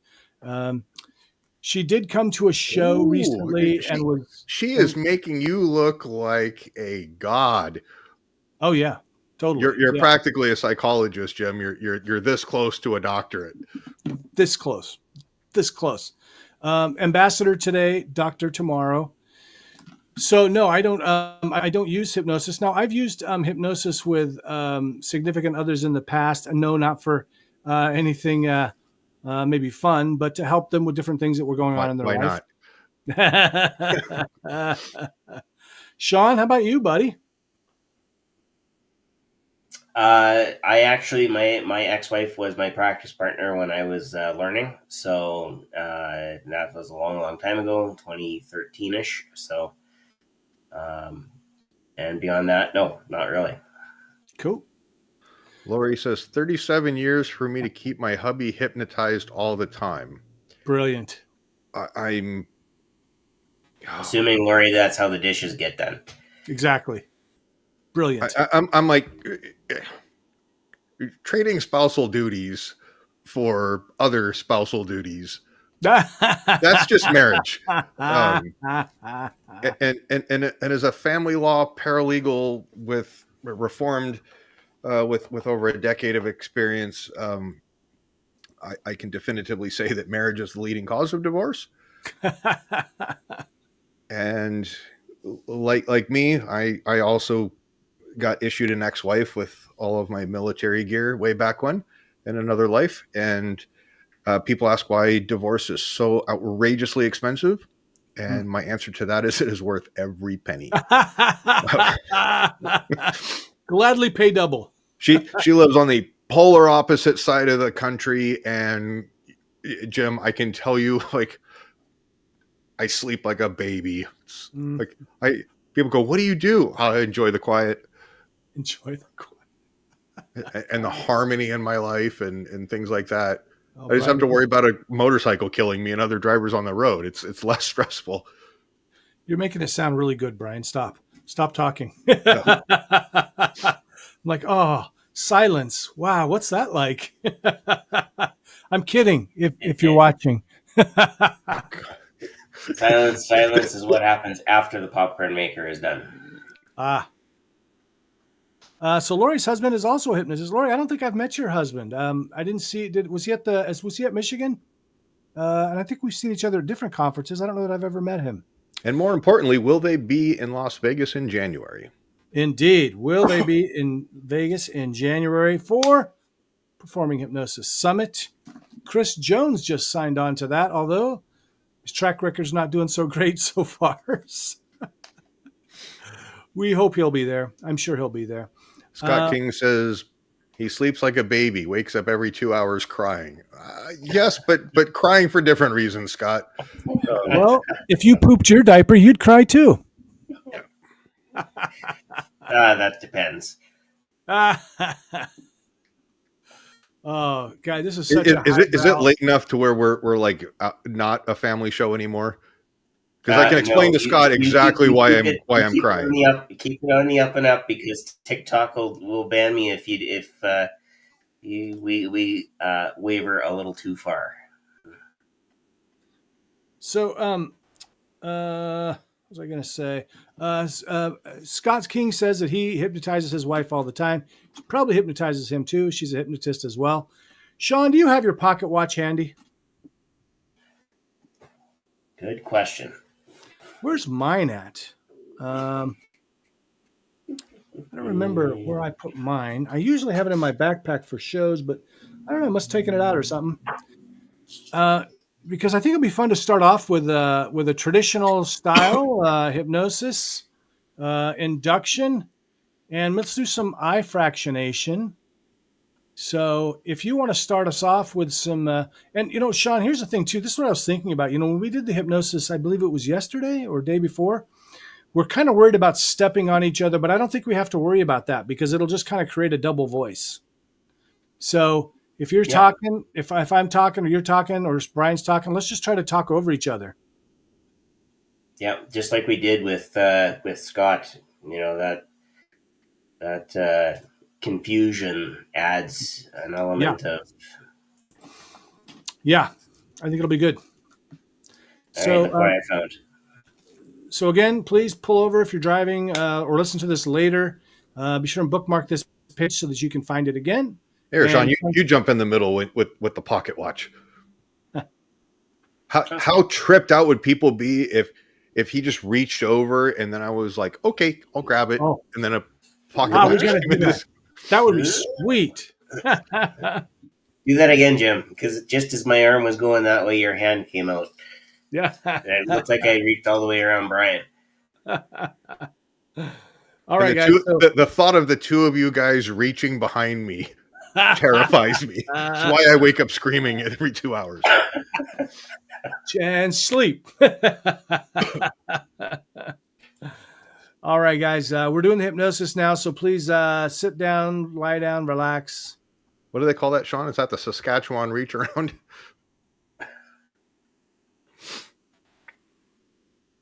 We have lots of unique names for things here. All right. Excuse me. All right. Still recovering. I'm 92.386% better than I was last week. All right. Well, since we're going to do the good old pocket watch, I just want to make sure I'm in as much of the screen as possible. For those of you that are watching, of course, make sure you are in a safe spot. If you are able to, if you're sitting up, put your feet on the floor. If you're like me, that may not necessarily work because your feet may not touch the floor if you're sitting. That's okay too. But what we're simply going to do is focus on the watch. You're going to focus on two things, the watch and my voice. So regardless of what's going on between Brian and Jim on the screen, you're simply going to focus your eyes on the watch as it moves back and forth. And the good news is that as it moves back and forth, you're going to notice very quickly that your eyelids become heavy. And that's simply your eyes focusing on the watch and your eyes getting tired. And as you focus on the watch, take in a nice deep breath. And as you let it out, just feel that relaxation start spreading out from around your eyes. It can wrap itself all the way around your head, just allowing muscles to relax. And as you continue relaxing, you'll find it very easy to focus on the watch. And the more you focus on the watch, the easier it'll be to focus on my voice. That's right. Your eyes may get really blinky, they might tear up a little bit, that's okay. Focus on the watch as long as you can. And we're simply going to count backwards now from 10. Starting with the number 10, allowing that relaxation to continue spreading now down your neck, down through your shoulders.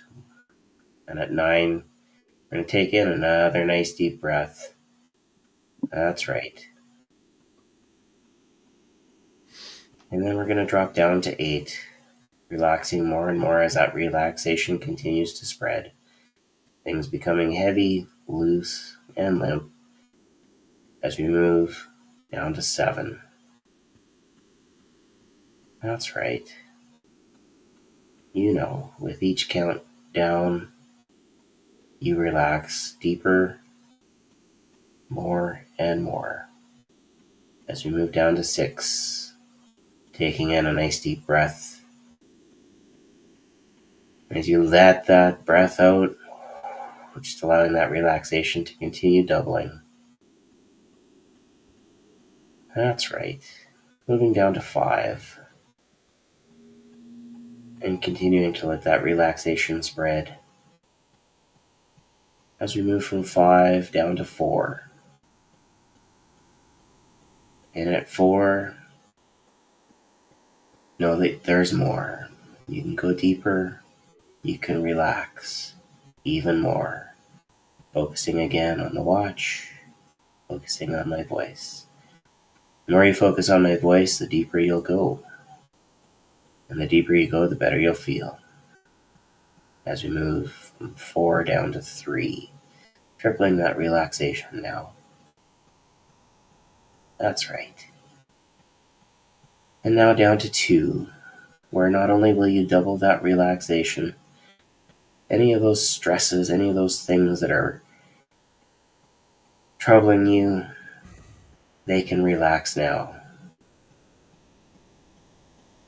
As we move down to 1, in fact, they may relax so much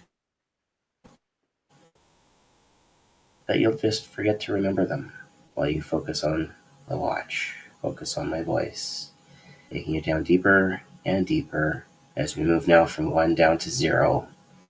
Eyes closing completely, everything completely relaxing now. As you continue relaxing, knowing that you are in a safe spot with us. and that Jim and Brian will both be jumping in to provide you with suggestions and experiences this evening. And as soon as you're ready to let go completely, just let go of all outside thoughts, cares, and concerns as you sit back or lie down and just take a few moments to let yourself drift into a deep and wonderful state of hypnosis. And every time that you see this watch on the screen, you'll go 10 times deeper if it's appropriate to do so. And right now, I'd like you to just take a nice deep breath in as that watch vanishes, your eyes close, and just let those eyes close as that watch fades away. Fades away now. Good. And now, open your eyes, close them again. That's right. Every time you open and close those eyes, allow yourself to go 10 times deeper. Open your eyes and prepare yourself. Say to yourself, I'm going even deeper now, and close those eyes again as you go deeper and deeper and deeper. As Shawn takes away the watch for now, you'll find any time that he brings it back, your eyes will automatically close and you'll just go deeper and deeper into relaxation. And Brian perhaps will want to guide you into an even deeper state or try something interesting, and you will find that you're compelled to follow all of our instructions as the sound of our voices compel you to follow our instructions. No, keep going, Jim. All right. That's going just as deep into hypnosis as you choose to go. Anytime anyone wants to jump in, they can just do that. That's Otherwise, right. good. I'd like you to consider the possibility. Just think about the possibility that you start to smell something. You start to smell something around you that smells really funky. It smells really bad.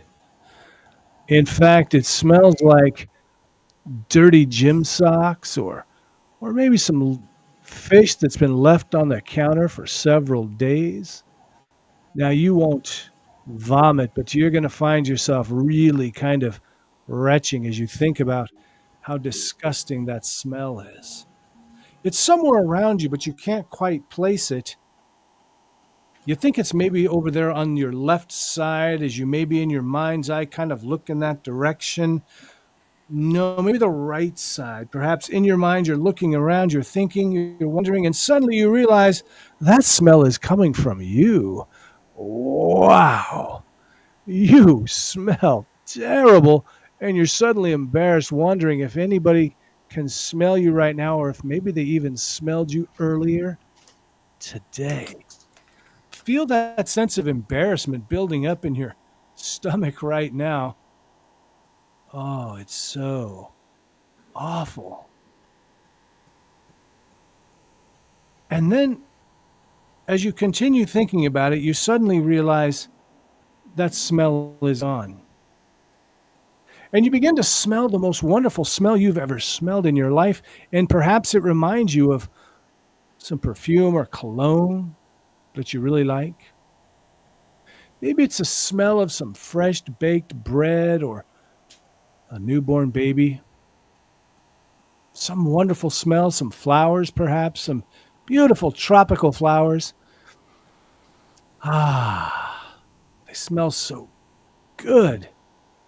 You get this nice warm feeling all over your body because that smell makes you feel so happy. In fact, it makes you feel so happy you start to giggle a little bit. You start to laugh a little bit. The stronger that smell becomes, that wonderful smell that's coming from you, but it smells like flowers or baked chocolate chip cookies or something you really like. The stronger the smell, the deeper into hypnosis you go, and the funnier it gets. You start to think about how funny, how ridiculous it is that you smell so good. You can't believe you smell so good. In fact, you're thinking about how awesome it would be. You're not going to go anywhere, but you think about how awesome it would be if you could just prance through the streets telling everyone to smell you because you smell so good. And that just makes you laugh. It makes you giggle. It makes you chuckle. Just the thought of skipping through the roads, telling everyone, smell me. Smell me. Don't I smell wonderful? That's right. And as you continue giggling and laughing,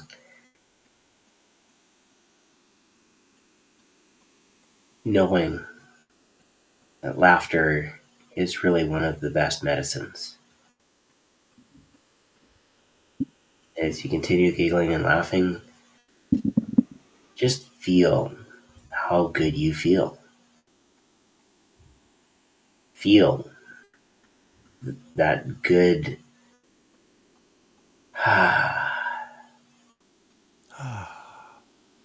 That's right. And as that giggling starts to subside, just knowing that you can have that chuckle, that experience anytime that you want.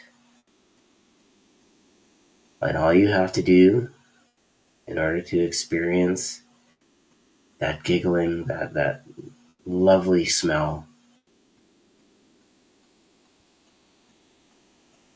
is to recall how this all started. Simply with a watch. And if you need a reminder of what that watch looks like, you may want to open your eyes. But You'll briefly open your eyes. That's right. Looking at the watch. That's right. That As you're smell looking gets at the stronger. watch, knowing that you can go right back down even deeper. Now. Just like that. That's Taking right. that laugh, that smell with you. Your Just mind like just that. ticks away. That's right. Talk. As your eyes become locked. Your eyes become locked shut as if they were super glued together. We've all had that experience of, that's right. That experience of getting some super glue on our fingers. You suddenly feel that in your eyes, but it's a pleasant feeling because you're so relaxed, you're so tired, and you know that Jim and Shawn and Brian are here to protect you, to guide you. So, of course, they're going to remove that suggestion when it's appropriate to do so. In a moment, Shawn's going to count from 1 to 3. And the moment he says 3, you'll try to open your eyes. And we want you to discover that they just won't open. In fact, the harder you try to open them, the more stuck they become. And that makes you laugh out loud. It makes you laugh so loud because you find it hilarious that you can't open your eyes. They're completely locked shut. And you applaud yourself for your incredible imagination. Starting at 1 and building up to 2 and following Jim's suggestions on 3. Try and open your eyes right now, knowing that you can't. They're just knowing stuck. that they're glued shut. The harder you try, the more stuck they become. And the more you laugh. The more you giggle. The more you chuckle. And there's that wonderful feeling again. That wonderful feeling. That warm feeling going through your mind. Perhaps you even smell that wonderful smell again as you tug one more time to try to open those eyes and they just won't open. And it's so funny to you. It's hilarious. You can't wait to tell everyone what a great experience it was to just laugh, laugh, laugh during the Hypnosis Hero hypnosis process. That's right.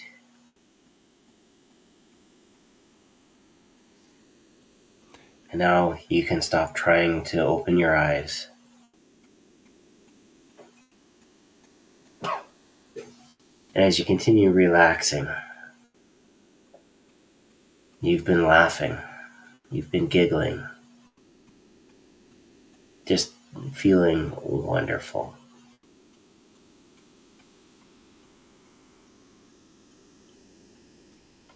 And with that in mind, just a few moments, we are going to bring you back into the room so that we can talk about your experience. And so with that, I'm going to count from 1 to 5, starting, of course, with the number 1, right where you are now, and 2, taking in a nice deep cleansing breath, and letting it out on 3, knowing that all those suggestions were there to And help knowing you. that every single time that Brian says the word hero for the rest of this show, you get a big smile on your face and you giggle and chuckle. Every time that Brian says the word hero for the rest of this show, you laugh, you giggle, you get a big smile on your face. Just like Jim's an absolute hero. That's right. And now from 3, we move to 4. You can feel that awareness building back. And of course at 5, eyes opening, no longer stuck, feeling wonderful, feeling great, feeling like you've just had the best time of your life. You're your own hero. Your own hero. So let us know how that experience was for you. Throw that in the chat, whether that's on TikTok or on the main chat. We'd like to hear from you.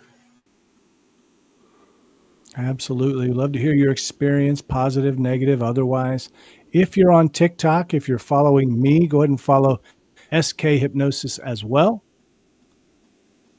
And if you're following SK Hypnosis, go ahead and follow at Jim Kellner. We'd love to connect. Please share this, like it, tell your friends. Yeah, we are here every Monday night, starting at 5:30 Pacific, 8:30 Eastern, and all points in between, except for Becca, who's in the UK right now, and is probably 2 o'clock and 2:30 in the morning, just about. Something like that. 3:30 in the morning. All right. Scott King's asking, what kind of meat goes on a hero sandwich? I think an absolute hero would like some bacon. Becca Rose, I don't think I've stopped giggling. That was so much fun. Thank you, guys. You know, Becca is really She likes the snapping. Jim taught me that. And speaking of heroes, we have a Sammy, sir. Oh, Sammy. Come on. Up. Come on. Up. Hey, come here. Oh. What a precious baby. Oh, no, come here, sir. So cute. That's a boy. That's No, a boy. Somebody got the hero sandwich right. Canadian bacon. Canadian bacon. Canadian bacon's a fancy word for ham. Lean ham, no less. It's back bacon. Yeah, it's lean. Nobody wants your lean ham, people. We like fatty ham. Excuse me. So, guys, we want to thank you so much for watching. We couldn't do this without you. Well, we could, but it wouldn't be as fun. We'd be doing it with ourselves, yeah. Just like every other night. Uh, doing hypnosis. We do hypnosis every night, guys. What are you talking about? I know I've become the inappropriate one, haven't I, Brian? You just roll the red. There have been a couple of them that people have said stuff, and I'm like, don't. I can hear the inner voice of like, no, that's bad.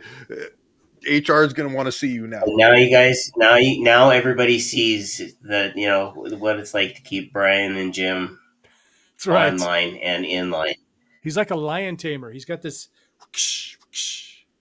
You should see when Grant and I go live on Amazon. All we're doing is we're trying to bust each other up. We're trying to crack each other up, and so we're on screen talking about some product like how like this frying pan. Hold on. Now, are you guys messaging each other back and forth, or you're speaking, trying to get the other to break? We're speaking. So, like for instance, I'll be like today. I was talking about this great frying pan that I got. It's 12.5 inches, which is the perfect size from what I understand, and it's nice and hard, and it's got this. If you fold it in half, and you can, and it's ridged. I don't know if you can see it, but it's ridged. No, it's ribbed for her pleasure. For when she's cooking nonstick stuff. Yeah. The whole time we're just trying to crack each other up, and so the other person is like off the screen, like down below here where you're not on the stream, cracking up. It's awesome. Okay, so when am I making a guest appearance on that? Because I'll break both of you. Guys, again for watching. Please do follow all that good stuff. Are you updating Instagram while you're live broadcasting? I was or are you holding the camera up to be able to TikTok or something like that? I was TikToking. Yeah, I was TikToking also. Oh, okay. You know, Shawn and I we're multi-streamers. You know, we're all over the place. Yeah. We're gonna get you. We're gonna get you a YouTube. We gotta get you a YouTube channel one of these days, Brian. I've got one. I think it's like a small couple 3-4 videos or something on there, but I'll have to make a official one. Becca says, "Ooh, nice. I think she likes my 12.5 inch skillet with a dark finish." And is that cast iron or is that Teflon? No, this is not Teflon. This is I can't remember what it is. It's some other more advanced technology. Throwing out all the Teflon, it causes dementia. Apparently, I'm no doctor. I don't need dementia. I've heard it from RFK. It gives you dementia. So you're alleging that Becca likes dark things that are ribbed, super slick, and 12.5 inches long and or wide. It's good for getting the job done. So. And there went all of our Christmas presents this year because Santa just went the hell with these guys. Except Shawn. Shawn's still over there going, "Oh my God, these guys." Shawn's like, "God, they can't understand that in metric." Joseph, dude, no kidding. That's really what it's about. Multi-streaming, because why stress over one audience when you can stress over all of them at the same time? You know what's funny about that? Oh, thanks, Joseph. You know what's funny about that, Joseph? I still got your book here. I'm sorry I haven't sent it. Oh, you and Becca. Oh, and Scott. She wants to buy that frying pan. It's in your basket right now. Shoot. Oh, wait, Jim. What is that right there in the background? What is it? What? I thought you would recognize. Look at the end of my finger. Don't pull it. I can't. What could that be? The lighting is terrible. I can't see. The lighting is terrible. Hold my beer. It's your book, Jim. Evidence I'm wearing pants, everybody. Oh, is that what I think it is? You had better be talking about the book. Remember that? Wait, hold on. I got to turn there we go. Yes, there it is. And then there was. It is, everybody. Wait, it has a tab. Oh, right. Oh, it does have one behind me, too. Yes. Look at that. It's in written form, everybody. That's right. Where is it? Brian Bay is a hero or something. Oh, wait. Hold on a second. Settings. No longer mirror my video. Okay. I'll go away so it's a bigger picture. Hold on. Yeah. My friend Brian Bay. I mentioned in the book. I'm practically famous now. Practically famous, everyone. Practically famous. That's right. Mentioned in the book in written form. It's a Shawn, you willful might be admission, too, Jim. but you'll never find out. Not until Canada Post finishes their strike action. Yeah, Becca, I said they'll probably get here when I fly to Vegas for performing hypnosis. So we've got a Damn I'm Pretty sticker that came along with this, and a note. Brian, you're one of the most solid people I know. I'm glad to have people like you in my life. And he wrote that with a straight face, everybody. I might have been drunk. I don't remember. I was going to say you Bill Clinton might be the silver tongued devil, but Jim, you are the silver tipped devil. Ooh, that's what she said. So Becca said. Becca said, "Yeah, I just mentioned you, Becca. You're one of the 3 people watching right now that I owe a book to. That is actually sitting in my backpack." And I go to the coffee shop every day and I set it out there and I go, damn it, I got to write these. And then something comes up but I'm doing it. Promise this week. If she comes to Vegas, you might as well just hand it to her. It'll probably get to her faster. International parcels overseas to the opposite side of the globe during the holiday season. Let me know how that works. Oh, there's the surcharge too now. Do you know now the post office charges you extra when you mail during this time of year? I'm not shocked and amazed. Yeah, I mean, it makes sense. It's surge pricing, but I thought it was kind of funny. It's funny. The shirt didn't cost very much extra. That was probably why my the letter size envelope that I had to send down to Department of Licensing to go get my new plates, because for one vehicle I get free vehicle registration like for the rest of my life. Ooh. And then I had to update all my motorcycle stuff too. But that was like a $12 priority mail with a handful of pieces of paper. So yeah, that surcharge is ridiculous. Cost me $13,000 to send to Canada for Shawn. So yeah, that's not a surprise. 13,000 Canadian or $10 American. So. I was going to say, is that in the Kanakistan Kopecks? Guys, we got to run. It's time for Jim's second nap of the day.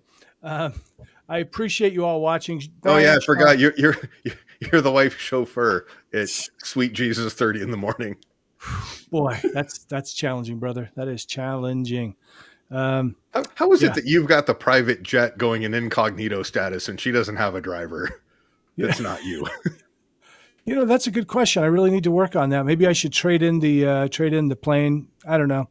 I bet I'm worth it though. So I'm usually in bed by 7:30, 8 o'clock. So yeah.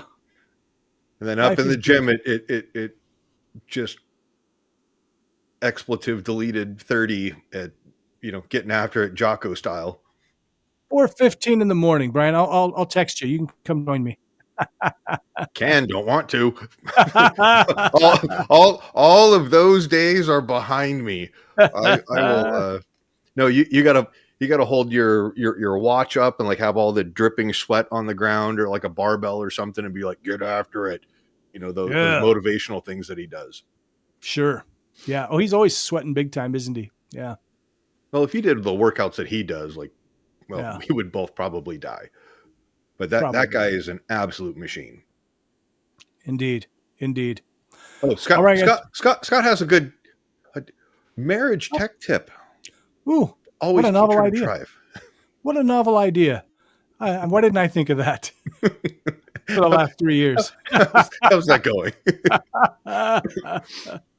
What do you refer to that as? Operation Pissing Up a Rope or Into the Wind? It's got an Indian name to it. there have been some intervening circumstances that have challenged that operation, but we're making progress. Good. But good. anyway, thanks for watching, everybody. Catch us next week. We've got Carissa Bowman on the show. She's going to be, she's a really great hypnotist as well. We've got, hold on, we've got some really great guests lined up, guys. And again, I was telling Shawn, we're literally booked up for 3 months right now. We're booked out for 3 months. In theory. In theory, that's right. We've got to give Chris a hard time. Exactly. We then have Jody Solberg, local favorite. Brian and I know Jody. She's currently the president of the National Guild of Hypnotists here in the Washington state. Then we demand a recount on that vote, Jim. Monday the 23rd, we have Albert Nuremberg, and not to play favorites, but Albert, guys, I'm a fan of this guy. Go check out his TED Talk. He's done 2 of them actually. He's got a stage hypnosis one that is just oh my God, that's freaking awesome, Scott. What a great idea. Go-kart racing. Scott is practically a marriage counselor. Dude is like a genius. I mean, why isn't this guy like at MIT, like some kind of a think tank or something? I don't know what it is. Because he doesn't want the government to clap him and get him Clintoned. He's just going to do what he can and stay safe. Think about Blue Sky in the future for your multi-streaming madness. I didn't even know I could do that. I've only just signed up for Blue Sky. I don't even know what it really is. But Albert Nuremberg, everybody go check him out. We're going to have him on the 23rd. He is always on the cutting edge of hypnosis. Really, he's done 2 TEDx talks. He's done he's done a couple of documentaries. He works with LaughX. He's doing some interesting stuff with Hypno alcohol. The Hypno bar, he calls it. I mean, just really, really amazing stuff. Can't wait to have him on the show. And then we'll just do one more for December. Legendary hypnotist Shawn Michael Andrews, world's fastest hypnotist. He's going to be on the show too. Don't ask Brian what Blue Sky is. That sounds like a questionable Democratic campaign finance violation. It's liberal Twitter or liberal X. Really? All the people that are leaving X are going to Blue Sky. Oh, Brian's intrigued now. So a handful of people that are shaving their heads and refusing to engage in activity that results in procreation and choosing the bear. And choosing the bear. I mean, there's probably a reason why I haven't heard of it. Apparently 1 million people a day are leaving X to go there. I don't know. I'm on both of them. Why not have both? I don't know. But anyway, guys, we got to run. Thanks so much. Again, everybody, thanks so much for joining us, and join us every Monday night, 5:30 p.m. Pacific time. So until next time, everybody, be well, stay awesome, and remember,